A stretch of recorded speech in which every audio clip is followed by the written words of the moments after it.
Thank you, Mr. Chairman. There are a few things I can count on from you, and one of them is a prayer to open this meeting.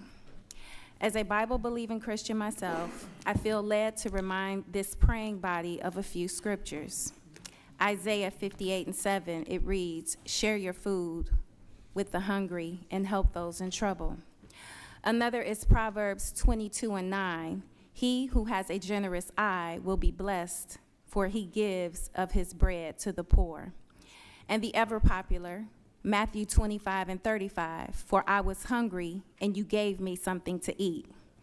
Now, based on this legislation, it seems you may have forgotten these verses, or perhaps they are unfamiliar to you. Because this legislation is more than just a debate over line items, it is a statement about our values.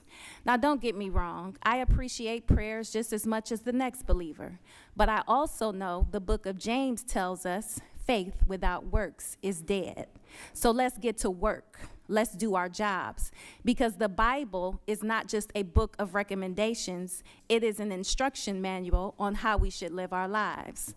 See, you have the ability to make a difference, but the message coming from my Republican colleagues is not only deeply disturbing, it is un-American, unrealistic, unreasonable, and ungodly. See, at a time when 47 million people in this country are food insecure, they have decided it is more important to line the pockets of billionaires than feed hungry kids, seniors, veterans, people with disabilities, and working families.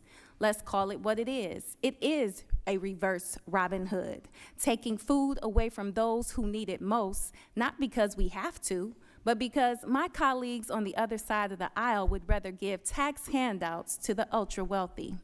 If enacted, this would mark the largest food cut assistance in history. The worst part, it doesn't have to be this way. See, the plan that cuts food assistance for millions will give millionaires tax breaks. The same plan that cuts hundreds of billions from SNAP will give $1 trillion in tax cuts for the wealthiest 1%. The same plan that targets the $6 average daily benefit SNAP provides delivers a $300,000 annual tax cut to people making nearly $4 million each year. That's not fiscal responsibility, it is cruelty. See, in Ohio alone, this scheme would cost taxpayers roughly $534 million annually, 4 times more than what we pay now. And that's not to expand benefits or improve outcomes. That's just to maintain the status quo.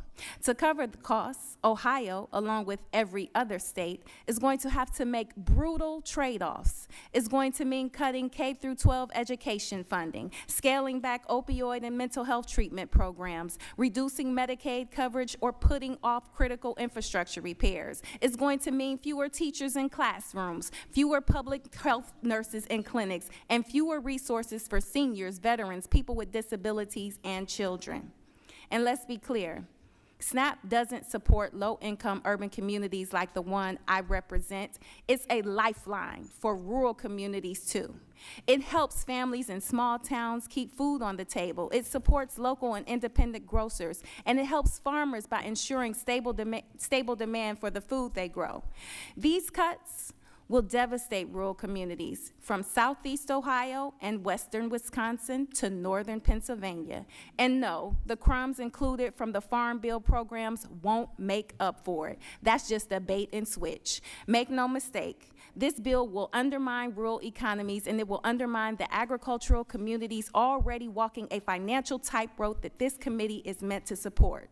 We were sent here to serve the people. Another verse in Mark 10:45, which tells us the Son of Man came not to be served, but to serve and to give his life for many. I believe that high calling is for us to serve. If we are to be called ourselves Christians, which is to be like Christ, then we should serve all the people, not just the wealthy and the well-off and the well-connected. If this Congress has the money to fund tax breaks for those who have yachts and private jets, then it can afford to feed the 14 million hungry children in this country. I urge my colleagues to think long and hard about this vote. Perhaps you should pray about it. Your fate, your future, and people's lives depend on it.